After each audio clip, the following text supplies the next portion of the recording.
Well, gosh, I'm glad you could join us because tonight's show is a very important show. We have my old friend, Doug Caddy. He's not much older than me, but we've been friends a long time. That's right. And Doug has gone to the task of writing a biography. It's an autobiography. The overall title screams Being There, Eyewitness to History by Douglas Caddy, attorney. And as you will learn during our discussion, that there's more to Doug Caddy than just being an attorney. I suppose there's more to everybody than the profession they encounter, the job they do. But Doug has had a rich, often colorful, sometimes frightening life. And we're going to be discussing that. Doug, welcome to Papa. Well, thank you for inviting me. It's a pleasure for me to be here and to talk about my new autobiography. And it's kind of chronological, but you deviate from that from time to time. And I could find things that were kind of, at least temporarily out of place as you were writing it. So you didn't try to do this happened, this happened, this happened, this happened, but you did. Well, that's because several of the major events bled together. They went forward and they went backwards. And then there were things that happened in the interim period, right, and all of that. Most interesting to me was your evolution as a conservative activist. And how did that come about? Well, I was in high school in New Orleans in 1954, Alcee Fortier High School, and that was the time that Joe McCarthy was up for being censured by the U.S. Senate for his alleged wrongdoing. And so my parents were very pro Joe McCarthy, and the newspapers carried an article. There would be a rally in the local park right there, Audubon Park, and we lived very, very close by to us. I went over to Audubon Park, and Kent and Phoebe Courtney were the organizers of the rally. And at the rally, they asked that I set up a card table in the French Quarter to collect signatures on a petition to support Joe McCarthy, which I did, right in front of St. Louis Cathedral. Joe McCarthy was Catholic.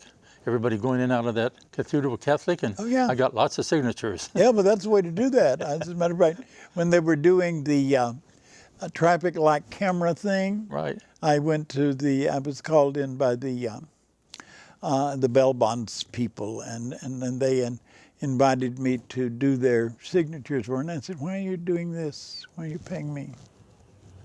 Why don't you go sit up at the foot of the stairs so people, after they pay their tickets, are walking out? I said, you won't miss a customer. No, that's right. And they got their signatures with that. Right. But as a result of doing this little work in the French Quarter with Kent Courtney, he invited me to go to a meeting with him, a meeting with Guy Bannister. Guy Bannister was assistant superintendent of the police in Houston at that time. He was a former FBI agent, one of Hoover's closest associates. And jumping forward, he was the alleged handler of Lee Harvey Oswald in New Orleans in the months just before the assassination. Was he the guy that was standing there when Harvey got shot? Lee Harvey. No, this was in New Orleans. This was in New Orleans. Yeah. Harvey had lived in New Orleans. But let's back up just a little bit. Who was Joseph McCarthy? Well, Joe McCarthy was a strong in my opinion and my family's opinion at that time, a strong anti-communist spokesman. From Minnesota? No, from Wisconsin. Wisconsin. See, I'm like Mr. Trump. I get Minnesota and Wisconsin. Yeah. And so the interesting aspect of this, right, at this time is 1954, Lee Harvey Oswald was going to high school in New Orleans. I was going to high school in New Orleans, and I was working with Guy Bannister, who was an assistant superintendent of the police. And at that time, we were within 5 minutes walking distance of each other, but none of us knew in 1954-55 that 7 or 8 years later, our lives would be entirely changed, because Lee Harvey Oswald was alleged to be the assassination of Kennedy. Yeah. Just before then, as I mentioned, Bannister had been his handler, and later on I became the attorney for Howard Hunt, who was one of the people deeply involved in the assassination. As you know, he had a deathbed confession. He said he was a bench warmer, but actually he was on the grassy knoll during the assassination. But none of us knew in 1954, 55 that this is the way life was going to unfold. Well, and you were within blocks of each other. And listen, I've lived in New Orleans. A block ain't far. No, this was Lee Harvey Oswald lived with his mother on Exchange Place, right in the heart of the French Quarter there. And Aaron Cohen, who was head of the crime commission, said this is the most dangerous street in New Orleans. More crime took place on that street than any other street. Uh-huh. You know, in the hot and heavy of the French Quarter. Yeah. And Lee Harvey Oswald turned left. Yes. And you turned right. Right. Mm-hmm. Mm-hmm. And that continued on entirely separate courses. Yeah. But how did you come to know Hunt? Well, let me just mention one thing here. It sort of leads up to that. When I was graduating from high school, I went to Georgetown University, and I had an internship with Human Events while I was there, while I was a student. And my roommate, David Frank, and I decided there was no conservative movement. And that's when we decided to form the Conservative. Human Events was a newsletter. Was a newsletter, a national newsletter? National conservative newsletter. Conservative newsletter designed for younger people. Well, no, it was a political newsletter. Right General. There, published right there on Capitol Hill. Mm-hmm. Okay. And so we formed the National Institute Committee for the Loyalty Oath in 1958, Youth for Goldwater for Vice President in 1959, and Young Americans for Freedom in 1960. So you were a Goldwater supporter before his presidential races. That's right. And so how did Goldwater even emerge from Arizona? I mean, he was a clothier or something in Arizona. His family owned a department store. Yeah. Mm-hmm. But he wrote a book called about the conservatism, which got him on the map. And then at the Republican Convention in 1960, because we were there, his advocates, he became a national figure. He made a major speech there. And there was a rally on March 4th, 1961 in Manhattan, a rally at Manhattan Center. At that time, there was no conservative movement. This was the first time the conservatives came out of the woodwork. We had over 3,000 people inside Manhattan Center and 6,000 people on the outside. And the reporter for the New York Times was prophetic. He said he quoted Goldwater as saying, "We don't know we don't know where this is going. We don't know what we have right here. This is a movement, but we don't know and he was prophetic because that was the beginning of the conservative movement. And so, jumping ahead, how did I meet Howard Hunt? When I went to law school, and when I was graduating from law school, I went to work for General Foods Corporation. Mm-hmm. And in 1969, General Foods Corporation sent me to Washington, D.C. to be their Washington representative. But for the first year, I was to work out of the Mullen Company, which was their public relations firm. And 6 months after I started working out of there, a General Foods employee, Howard Hunt, joined the staff of the Mullen Company. He was retiring from the CIA. And in that capacity, you were basically a lobbyist? Yes, I would be a lobbyist. I was their lobbyist, the Washington representative for General Foods Corporation. And Richard Helms placed Howard Hunt there in the Mullen Company. And jumping ahead, I didn't realize until years later, in the midst of Watergate, the Mullen Company actually had been incorporated by the CIA in 1959. It was a CIA front. But General Foods did not tell me that. That was with closely held information. General Foods were working very closely with the CIA through the Mullen Company in those years. And so Howard Hunt and I started talking. We found we had Howard Hunt as a friend because we had William F. Buckley as a friend. Okay. Because William F. Buckley had been a CIA agent under Howard Hunt in Mexico City. And for 2 years before he left to go back to Connecticut to write God at Man at Yale, his famous bestseller, and start National Review. So that's how I met Howard Hunt. And National Review is still in print. Still in print. Mm-hmm. And but the deal with William F. Buckley is that he started actually on a Pacifica radio station. Really, in New York City? Yeah. His later television show would first to be a KPFT, not in New York City, in San Francisco. Oh, in San Francisco. Yeah, Oh. WPFA. Mm-hmm. And then you could send tapes. Mm-hmm.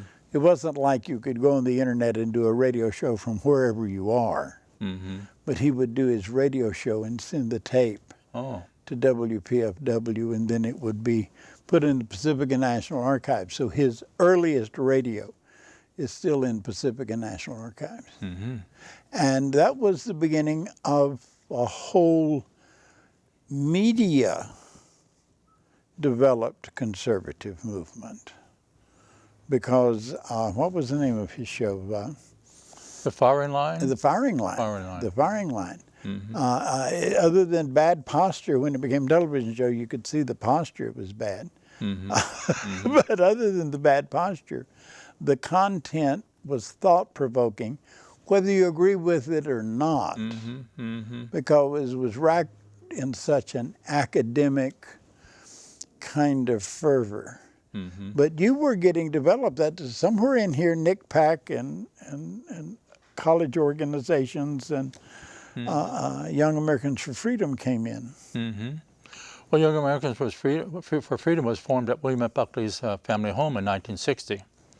Goldwater asked at the Republican convention, "Don't let your youth organization die," the one that was for him, "make it permanent." And that led to the founding of Young Americans. That was an evolution from the Goldwater movement. And it still exists today. It's still a very powerful Sure. organization. And then I left General Foods employee and went with a law firm in Washington. Howard Hunt was my first client. And I wrote a letter at his request when he was asked to join the White House staff. Chuck Colson asked him to join the White House staff. They were both alumni of Brown University. That was their common bond. And then Howard Hunt called me about 2 hours after the burglars were arrested at Watergate to represent him and the burglars. He came to my apartment, and that's how I got involved in Watergate. So the book kind of reveals your melding into this conservative movement, political power groups. Yeah, oh, absolutely. Mm-hmm. And the birth of conservatism, which was nothing, and which grew to be a national movement that elected presidents, and we have a president today who bears that mantle. But it's far, if William F. Buckley and Milton Friedman and Oh yeah, we could pull them all back together from their various graves. But if they were here today, they would not be a supporter of Trump's conservatism. But just a few months before Watergate broke, I was asked by a partner of my law firm to be a volunteer lawyer in the Nixon campaign. He had gotten a call from George Webster, who was chairman of the Lawyers Committee. And so I met with John Dean in his office in the White House on April 25th, 1972. And so I was actually working for John Dean and the White House when Watergate broke. So you're already in from the cold. Yeah. But I was doing ordinary campaign legal work for them. Nothing out of the ordinary at that time. Well, why do you think they fingered you to show up in court for the burglars? Well, I think the only purpose of my being the attorney at that time was to get the burglars. Five burglars were arrested. Hunt and Liddy were not arrested. They escaped. This wasn't even an arraignment hearing. This is the first hearing. It was the arraignment hearing. It was the arraignment hearing. Yeah. They were still in custody. They had been arrested and they were in custody there, and the question was whether bail was going to be granted or not. Yeah. And I was retained by Howard Hunt and by Gordon Liddy, because Howard Hunt called Gordon Liddy from my apartment while he was there. This is several hours after it was about 3:30 in the morning. Okay. Yeah. And my purpose was to try to get these five burglars out on bail very quietly, get them out. Yeah. Get them out so that nobody would notice what was going on. But what we did not know at that time was that Carl Schroffler, the arresting officer, detective, had been given information by a confidential informant 2 weeks before the break-in about the plan for the break-in. his confidential informant had his own method, had his own confidential informant who had overheard a conversation on the telephone and told him what he had overheard. So the cat was out of the bag before the door locks were taped. That's right. That's right. Well, that makes a arraignment lawyer a difficult job. Very, very difficult. And Carl Schofter was a military intelligence officer, and who was assigned to the Washington, D.C. police, and he and Bob Woodward went through the same NSA school, the Vint Hill Farm School, to learn how to do wiretapping and so forth together. This is in the years before Watergate. And so they knew each other. And so Carl Schofter left military intelligence to go into the Washington, D.C. police, and Bob Woodward left military intelligence. He was liaison from the Pentagon to the White House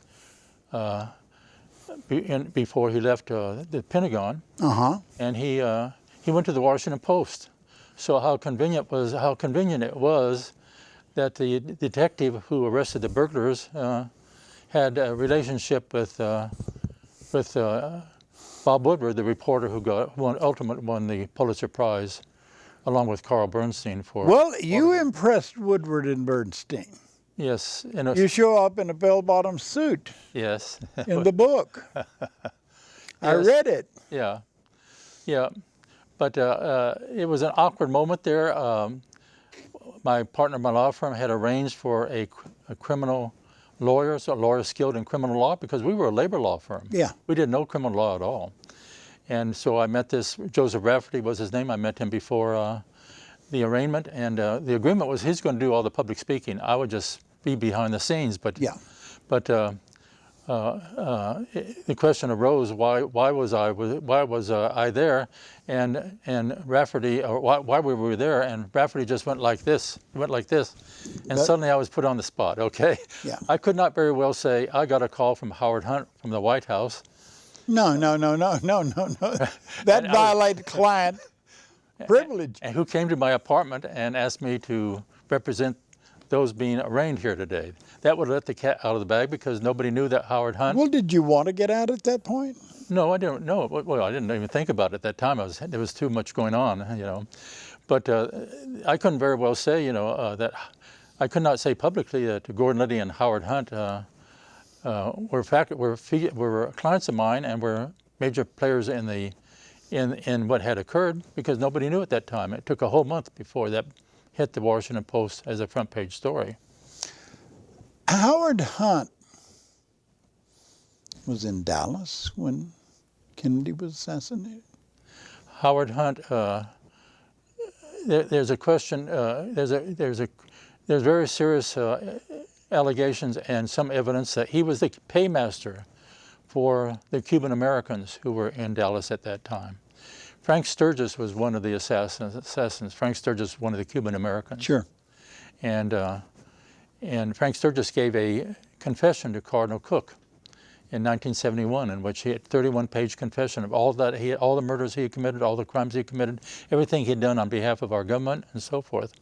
And among the things he recounted in that confession, that handwritten confession, was being one of the assassinations on Grassy Knoll, and Howard Hunt was his paymaster. Howard was his picking up the bills. Picking up the bills. Well, he was paying, but he was also the spotter for Sturgis, standing next to Sturgis, a spotter. A spotter and a shooting deal? A shooting deal. So that's pretty tight stuff for somebody in Howard Hunt's position at that time. Well, he didn't, he gave a deathbed confession. He said it was, in which he identified the key players from the CIA who were involved in the assassination. Okay, is there any separation between, because this has come up a couple of times in this conversation, between the CIA and the conservative movement, or is that all so commingled? Oh, they're not commingled at all. Not commingled at all. No, because I watched a CIA honcho on television today, and he is this pleasant talking. Yeah. gentle-mannered guy who was in conflict with the current president. But the current president is not conservative at all. Right. Well, Howard Hunt, among the people he named as being involved in the assassination in his deathbed confession was Cord Meyer, and Cord Meyer was a well-known liberal. So you have all sorts of philosophies held by whatever flavor they need. And so my role became controversial fairly quickly, not only at the arraignment, but on June 28th, which was 11 days after the break-in, I was served with a subpoena to appear forthwith before the grand jury. And I ultimately appeared 6 times before the grand jury. I had my financial records subpoenaed. And I was held in contempt of court by Judge Sirica. He accused me of being a major player in the crime, a participant in the crime. You were the guy in the courtroom with the bar card. I mean, Beg your pardon now? You were the guy in the courtroom with the bar card. Well, no, no. I mean, you don't accuse a defense lawyer falsely of being No, you don't do that. Yeah. That's what I was saying. Well, it was very shocking to me and to my the partners in my law firm.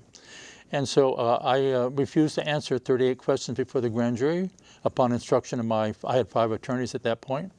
And I was held in contempt of court by Judge Sirica on July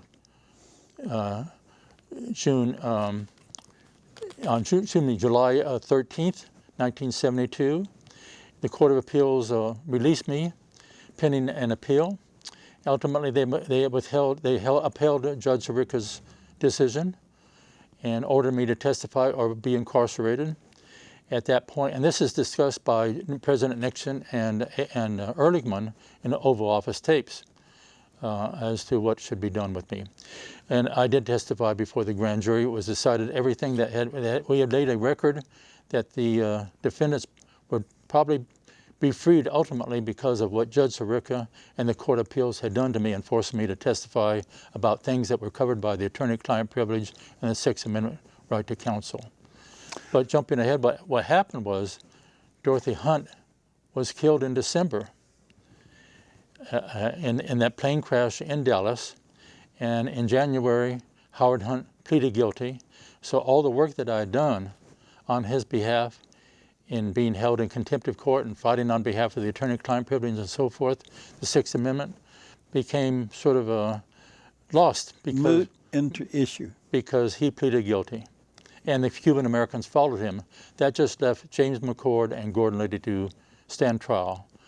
And I did testify. I was a witness for the government and for the defense at the first Watergate trial. But the jury quickly... So you had a split personality. Right. Defense witness and the government witness. And the jury quickly found those 2 defendants guilty. The title of the book is Being There.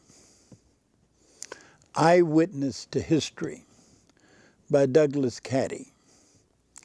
And we've been talking about some of its content, and I know the interview may be confusing to Doug, but it's making sense to me because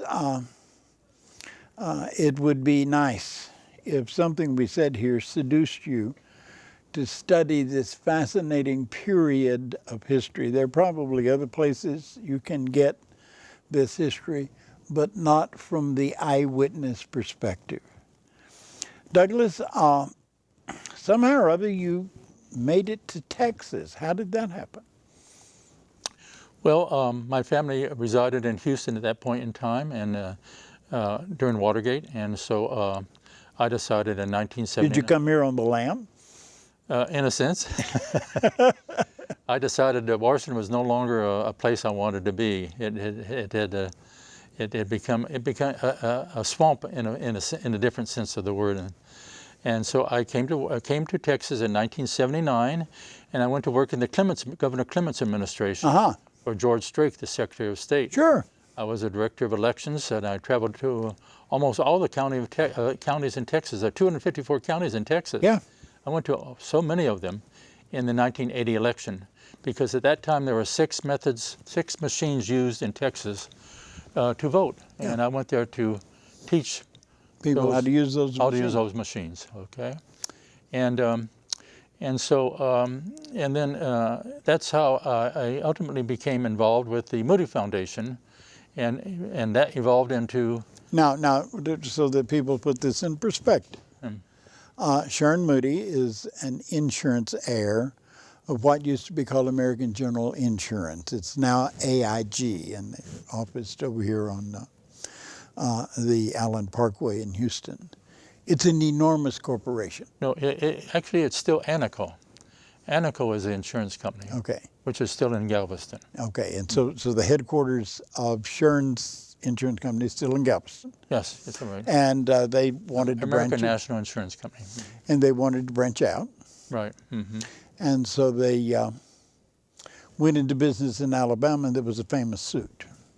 Well, Sherm had his own private insurance company, separate from Anaco. Anaco was the one that actually is controlled by the Moody Foundation. Mm-hmm. Okay, and so that's a whole different story. But of Sherm's problems with his insurance company was stolen by the insurance commissioners in Alabama, and but how I got involved was Howard Phillips, who was a conservative leader in Washington, called me and said that the Moody Foundation, Sherm Moody, wanted to give a grant to one of his organizations, but it had to be done to a Texas corporation. It could not be done out of state. So I incorporated the Texas Policy Institute. I left George Strake's office and became counselor to that organization. And as a result, I started working with Sherm Moody. There were only 3 trustees of the Moody Foundation. Every Boy Scout in Texas in my lifetime is a big fan of George Strake. George Strake is he and his remarkable Boy Scout. Right, he had camps. Camp Strake and the hospital downtown here, St. Joseph, the Strake building. Strake Jesuit High School. I mean, he's done wonderful things. And Bill Clemens was quite a character. Mm-hmm. Yes, he was. Bill Clemens was quite a character. I knew him. He offered me a pardon one time. Really? Yeah, and I turned him down. You turned down a pardon? Yeah, I said, how many people turned down a pardon? I said, Governor, I appreciate that. And I didn't expect it to come from you. I thought it'd come from the next Democratic governor, but but I'm going to turn it down because it's not about me getting a pardon so I can vote. It's about getting the voting rights of Texas inmates restored when they have completed their time. I turned him down. And he was shocked about that. Because you want to concentrate on getting legislation passed? Right. And you felt if you got a pardon that would compromise your ability to do so? Is that it? Well, I didn't want it to be a private fix. I wanted it to affect everybody. Sure. And ultimately, Clemens respected that. Yeah. So you got the ability to vote as everybody else did because of your efforts. Yes, because of my efforts getting the legislature to pass it, and because of Bill White's, who also offered me a pardon that I turned down. Wow. And Bill White's generosity. He told me during the campaign that he wasn't going to sign the bill. How many people are affected by that? How many voters are there who have a criminal record? At least 140,000 living human beings can vote because of the Ray Hill bill. In Texas? In Texas. Isn't that amazing? That's fantastic, really. Mm-hmm. Really. I wish I could get them all names on the list and tell them how to vote, but that's not within my purview. Right. Mm-hmm. Mm-hmm. Right. But you know how to do that kind of politics. Well, you know how to use the list. Yeah, in a sense, yes. But so I started working with Sherm Moody, and this led to my working with Billy Saul Estes, because while I had just started working with Sherm Moody, but he got a call from Jimmy Day, his former lobbyist, who was incarcerated with Billy Saul in federal prison in Midland, Texas, and Jimmy Day had left the employment of Sherm Moody and gone to Washington, and he went to the White House for an occasion, and he stole stationery from the White House and proceeded to write letters of recommendation saying, this man is, you can't genius. Yeah, well, that's Billy Saul. Billy Saul's that good. Well, no, this was Jimmy Day. Jimmy Day is another, they run in packs. But that's why they were together on the phone, and Jimmy Day said, I want to give the phone to Billy Saul. And Billy Saul said, well, this is in 1983. And Billy Saul is in prison there in Midland, Texas, and he's saying, I want to tell my story. Lyndon Johnson died in 1971, and in the midst of the first Watergate trial. Yeah. And he said, I want a Moody Foundation grant to help me tell my story. So Sherman Moody asked me to go up and meet with Billy Saul, which I did, and I said, well, write a book. He said, I'll think about it. I met with him in prison. I said, write a book. That's the way to do it. And so what he did, he gave the idea to his daughter, Pam, and she wrote a book, Billy Saul Estes, The King of the Wheeler Dealers, which was a big hit. But all it contained were stories about the family, what they endured while he went to prison twice, you know, for his Day or Saul Estes? Well, Billy Saul Estes. Okay. Pam Estes wrote about the family's life when Billy Saul was incarcerated. Jimmy Day, he passed out of the picture at that point once I met with Billy Saul. But Billy Saul did get out at the end of 1983, and he contacted Sherman Moody again and said, I want to write the book. And Sherman Moody sent me up to Abilene to meet with Billy Saul. And Sherman Moody had told me that we need a tax-exempt entity to give the grant. And Billy Saul said, I can get the Abilene Christian University to do that, because he was a Church of Christ member, as was my mother. I was actually raised in the Church of Christ myself. Okay. So I'm an Episcopalian now.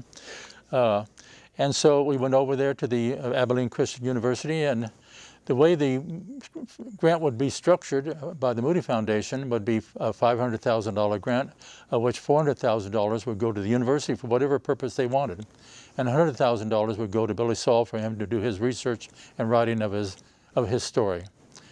But then Billy Saul told me that in order to, even before the grant was approved, the grant actually was never approved because of an action of Billy Saul. He said he needed immunity from prosecution for all the murders that were involved. He didn't detail the murders at that time. And so there were many crimes. So I was working with Edward Miller, a former assistant director of the FBI at that time, who was a consultant on the Moody Foundation grant. And he arranged for the two of us to see Stephen Trott, who was the Assistant Attorney General for the Criminal Division in the Justice Department. This was in 1984, about getting Billy Saul immunity. And Stephen Trott arranged for the FBI to go back into the records and see if there was justification for doing this. And they said, yes, let's do this. And so they asked for a proffer letter as to what Billy Saul Estes would testify to, or what information he could give. But ultimately what happened was that Billy Saul was working with Clint Peoples, who was a U.S. Marshal for the Northern District of Texas. He was a former Texas Ranger. And Clint Peoples arranged for him in 1984 to testify before the Robertson County Grand Jury about the murder of Henry Marshall, who was a Department of Agriculture employee who was murdered in 1961. And Billy Saul testified that it was upon orders of Lyndon Johnson that Henry Marshall, the Department of Agriculture employee, was murdered because he had come upon Billy Saul Estes's storage tanks that were false storage tanks. Yeah, grain elevators. Yeah, and other activities of which LBJ was involved with Billy Saul Estes. And so it became, at that point, the president of the Abilene Christian University said, oh, well, this is far, far from something we want to be involved in. We had no idea that this is going in this direction. So they withdrew being the entity, you know. And so the grant never went through. But what happened was the FBI agents flew down from Washington to meet with Billy Saul to pursue the grant of immunity. And I met with Billy Saul in the lobby of a hotel in Abilene. It was like a hotel with a lobby that went up 12 different stories. Okay. So the Atrium lobby. So the FBI could look down, and Billy Saul came in to meet with me in the lobby with his daughter, and at that point he said, "It's all off." He said, "I'm not going to testify. I'm not going to pursue this any further. I'm not going to meet with the FBI agents. I'm not going to do anything. Thank you very much." And I engaged in conversation with him a little bit more, and then he said, "I'm leaving," and that was the end. And in his autobiography, he says that he decided not to pursue it because when he was incarcerated, with top mafia figures, yeah, he bonded with them. He being a notorious swindler himself. Sure. And he said, I've been contacted by these mafia people. He says that in his biography, and they strongly discouraged me from. And a strong discouragement of the mafia pays off. Yeah. So that's why it ended at that point. If you're watching the show now, we do have telephone capacity. There's a telephone number that'll appear periodically. You can call in and ask a question that I didn't ask, or you can take Doug down some of these fascinating trails. Doug Caddy has led a very fascinating life. And if you see him out there taking care of the neighborhood cats and feeding the ducks in the park, he seems to be a little more passive guy than the stories he has to tell would indicate. Well, I should wrap up my relationship with Sherm Moody as to how it ended, so to speak, which led to the Moody Foundation scandal in about 1985 and 86, because I was visiting Sherm Moody in North Carolina, where he was undergoing medical problems, medical treatment over there for his medical problems. And he asked me to meet with James Brewer, who was a representative of the FBI, and James Brewer asked if I would go undercover for the FBI to get, the FBI believed the Insurance Commission of the state of Alabama was engaged in allegedly corrupt activities, and among them stealing Sherm Moody's insurance company. And so I pointed out that all my work had been with the tax-exempt organizations. I had not got involved in Sherm Moody's legal problems, his personal legal problems, but the FBI felt that I could be of assistance, and so I did. I got a letter of understanding from the FBI, and so did Sherm Moody, and so we proceeded. I proceeded to work with the FBI on this project, but then, unbeknownst to the FBI and to me, Sherm Moody and his brother were involved in bankruptcy fraud. Sherm Moody had filed for bankruptcy, and they converted an instrument in the bankruptcy estate illegally, and this led to later on to Sherm Moody's being incarcerated, indicted and convicted for bankruptcy fraud, but when it was disclosed that he had converted this instrument in bankruptcy, and to the FBI and to me, we both withdrew. I had to withdraw from having any contact with Sherm Moody because it was sort of like what had happened with Howard Hunt. I mean, you stay around these people, you're going to get caught up in their. Trying to lay down with dogs, you get up with fleas. And so I withdrew, and Sherm Moody, as a result, I went down to the Moody Foundation and told him what was going on between Sherm Moody and people he was involved in. These William Papps, who's still a federal fugitive to this day. And as a result, at the trial, there's testimony that Sherm Moody was mad enough at me that I blew the whistle to the Moody Foundation about what was going on, that he actually... yeah, he was more afraid of Robert than he was the FBI. Yeah. And Mary. And Aunt Mary, those are the three trustees of the Moody Foundation. So that's how that ended. But we did some wonderful things.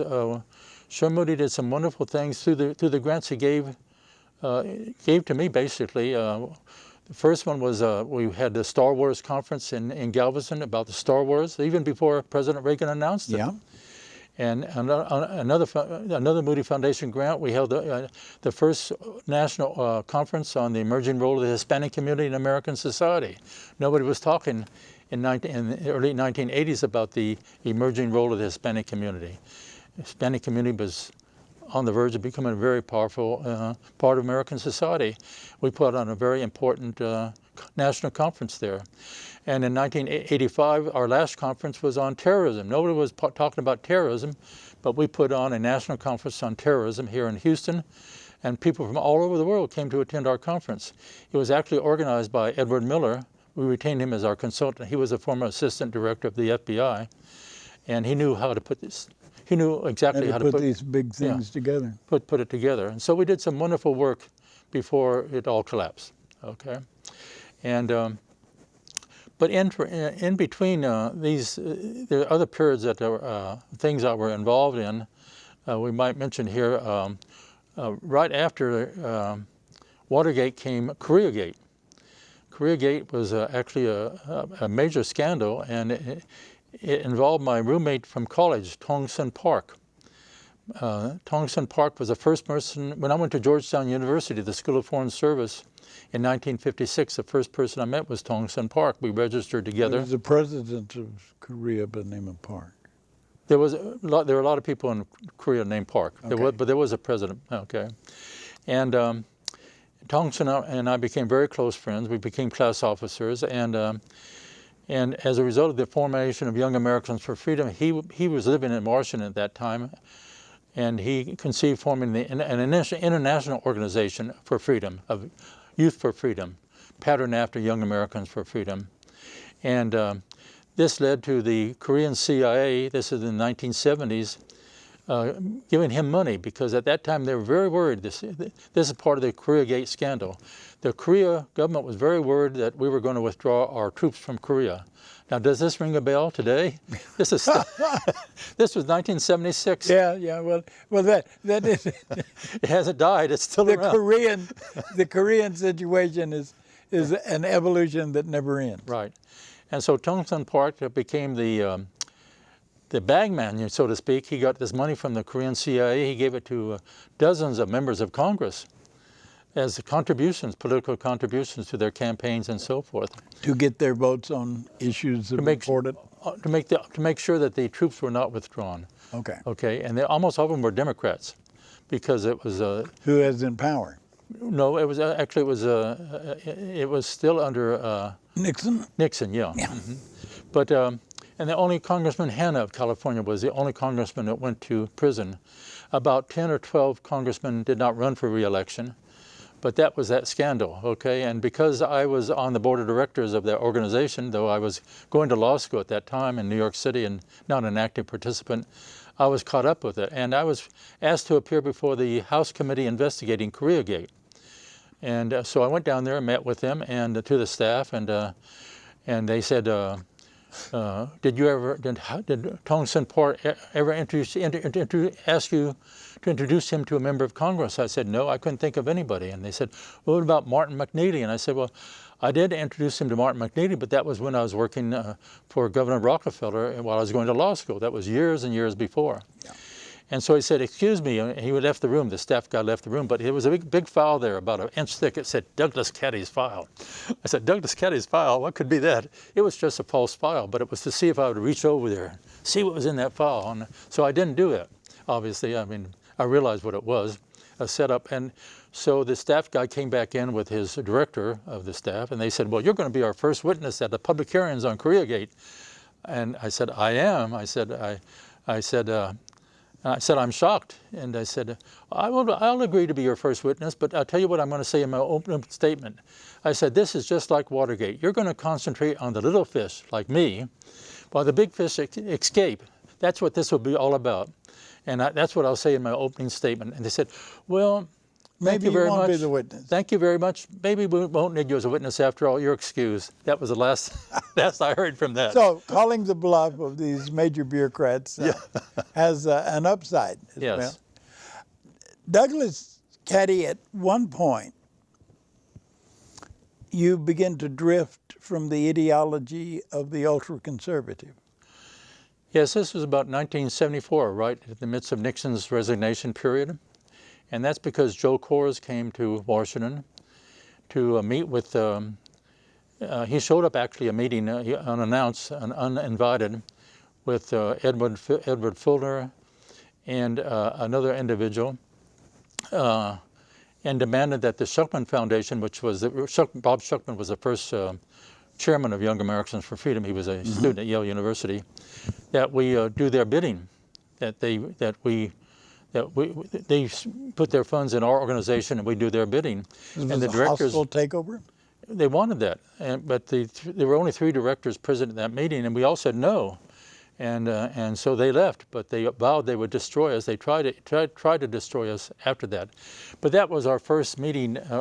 Paul Weyrich was a third individual there with Edward Filner and Joe Coors. And so they formed the Heritage Foundation right afterwards, and that's, as you know, became a very powerful organization. Sure. But that opened my eyes, and that was the beginning. And that was the beginning of the of where Nixon and those people who have nothing in common with Joe Coors and with this radical right that has now taken over complete control, the Tea Party, complete control of the Republican Party. Actually, Nixon was pretty smart.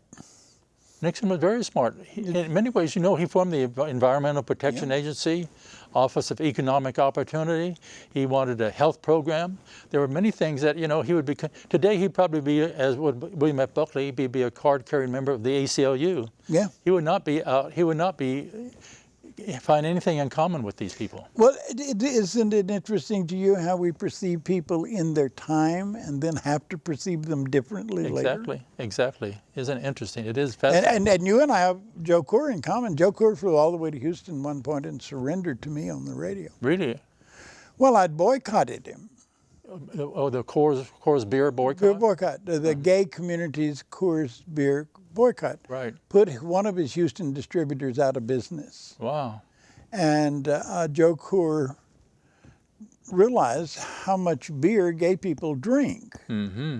And so he, in a private jet, flew into Powers, Mel Powers' private jet thing over here at Hobby. And he limousine to KPFT and came in and gave me his sword on the air. Wow.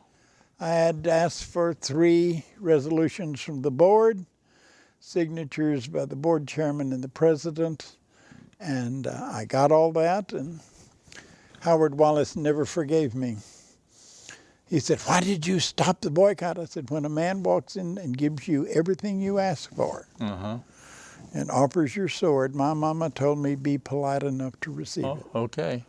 So strategically, it turned out to be the right thing to do. Absolutely. Right. It was the right thing to do. I mean, the man surrendered, and gay people didn't suffer employment discrimination in Golden, Colorado, or anywhere in the network. Right.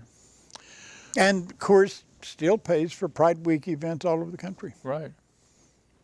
Well, that meeting of the Schuckman Foundation, where Coors showed up with Paul Warwick and Edwin Fulner, and the formation of the Heritage Foundation, that was the beginning of the takeover of the Republican Party by these radical right extremists, who are really they're the oligarchs that employ these people. A lot of these conservatives that I knew in those days have become they've led a very pleasant life because they've been paid very well by these oligarchs, the right-wing oligarchs. When I heard that Dick Armey was buying up copies of Saul Alinsky's Reveille for Radicals, I said, wait a minute, this ain't going to work. Saul Alinsky doesn't fit into a well-funded organization. Right. If you're going to be a Saul Alinsky activist, which I am one of the best in the country, if you're going to be a Saul Alinsky activist, you come from Hungary. And that's not a country, that's a state of being. Is Saul Alinsky's writings and philosophy as effective and relevant today as when he wrote it and espoused it? Well, he didn't say anything about the internet, and that's unfortunate, but neither did Marshall McLuhan. I've had to learn that on my own. Right. But my activism is based on Saul Alinsky principle. That's where I gather a rabble together. My activism is based on the writings of Malcolm X. You decide who you're trying to help, and you don't care what other people think about them. You only care what they think about themselves. And that's where the power is. And then, of course, I'm going to give a talk this coming Sunday at the Wirt Road Universalist Unitarian Fellowship about how to make change. How to make change. How to make change. And you have to have a voice and a vehicle to carry it. And you have to keep your eye on the prize. You have to be convinced of the worthiness of your cause. And you've got to decide who that is going to benefit and who that is going to hurt. And you have to be willing to sacrifice those that it will hurt to benefit those who will benefit. and you have to keep your eye on the prize. So have you done this in your public life? I've given, oh yes, and I'm given this speech Okay. 50 times. Okay. Yeah. Well, Solinsky was a big part of Obama's life, was Sure. it not? Yeah. He was an organizer for. Well, Obama was a community organizer, Right. and you can't be a community organizer without going to a school of social work. And at the University of Houston and in Northwestern University, School of Social Work are both of those are Solinsky schools. Really? Yeah. University of Houston. University of Houston. Wow. And I lecture there frequently. University of Houston is a TMO school. There are two branches of Solinsky. TMO is the Metropolitan Organization, which is kind of middle class reformers. Oh. The get your hands dirty kind is called Acorn, and they killed off Acorn Oh yeah. over voter registration. I've been talking for the last hour to Doug Caddy. And Doug Caddy's book, Being There, Eyewitness to History, and the eye is there and it never blinks. And it's the autobiography of Doug Caddy. Doug, I'm proud you wrote this book. I'm proud to be your friend. Well, thank you for inviting me. I'll point out that it starts in 1954 when I was in New Orleans going to high school with Guy Bannister and Oswald being nearby, right up to today, because the last chapter is about my giving information to FBI Director Comey and later on to Special Counsel Mueller about the Trump-Russia scandal, about the role of Roger Stone in it, first-hand information. Now that stuff is bubbling up in the news today. So my eyewitness history runs from 1954 right up to the present time. To current. And I'm 80 years old. So I don't know whether there's anything in the future that's going to happen. Of course there is. Of course there is. If you don't have something to do when you get up in the morning, you're not going to make it through the day. And you and I are going to have something to do. Right. The world needs a lot of fixing for a lot of different causes and a lot of different reasons. And I've got journeyman status. You name me the issue, I'll tell you how to organize around it. Really? Yeah. That's and that's an important thing to do. What do you think about the movement for about mass incarceration? Well, I've been working on that for the last few years because my other field, of course, is criminal justice reform. I'm an ex-convict. I went to prison sentence to 160 years, but I was able to work my way out of prison with a pencil in 4 years, 4 months, and 17 days. That's been 43 years ago. And in that 43 years, I built an empire of prison reform. The prison show is iconic all over the world, famous. I've retired from that, and I still do execution watch because I don't think anybody else wants to do that. That's on local Pacifica station? Pacifica Radio, and I'm the founder of KPFT. When I say you got to have a voice and a vehicle to carry it, if you can't find one, build your own, and that's what I did. Well, part of your organization activity, didn't you found other entities here in Houston? Everything in the gay community has got my signature on it. Really? Everything started as an organization. Okay. And it grew out of an event called Town Meeting 1. Town Meeting 1. And what year was that? That was 1978. Okay. And the organizations, I'm a parliamentarian. So I wrote the bylaws. What was once Montrose Clinic is now Legacy Healthcare Services. Really? It has 7 locations throughout Houston and a new one opening in Beaumont soon. Wow, marvelous. And that grew out of Montrose Clinic, an STD clinic for gay people. Montrose Counseling Center, which is a group of analyst counseling, is now Montrose Center. It's the virtual community center. And there are people swapping and changing offices, and it's a center of the community. Montrose Sports Association, out of which grew lesbian softball, which I think become a religion. Yeah. But Because they play on Sunday? oh yes, yes, and they're very serious about softball. Life can be interesting, and we're going to survive these Trump years. We've got a lot of rebuilding to do,